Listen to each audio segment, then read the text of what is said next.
সকলকে জানাই শুভ দোল পূর্ণিমা। তো একটা টাইমে যখন কলেজে পড়তাম আমরা ওইভাবে দোল খেলতাম, তো সেটাই দেখে বেশ ভালো লাগছিল। তো গুড মর্নিং বন্ধুরা, সকালবেলা ঘুম থেকে উঠে চলে গেছিলাম কারখানায়, যেটা রোজই করি। তো সকালবেলা কারখানা থেকে এসে তারপরে আজকে দুপুরে রান্নায় বেশ একটা আইটেম নতুন ছিল, যেটা আমি আজ অবধি করিনি। তো দেখতেই পাচ্ছ মাছের তেল, আর তার সাথে সাথে ছিল লোটে মাছ, বাকি বেগুন টেগুন সব কিছু সবজি ছিল। তো সব কিছু এক এক করে কেটে মাছগুলোকে হলুদ মাখিয়ে রেডি করে রেখে দিয়েছিলাম।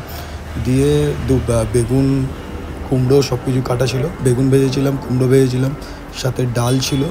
আর এটা হচ্ছে মাছের তেল, যেটা আমি ফার্স্ট টাইম করেছি। আমার খেতে খুব ভালো লাগে, কিন্তু নিজে কখনো রান্না করিনি, তো এবার সাহস করে বানিয়ে নিয়েছিলাম।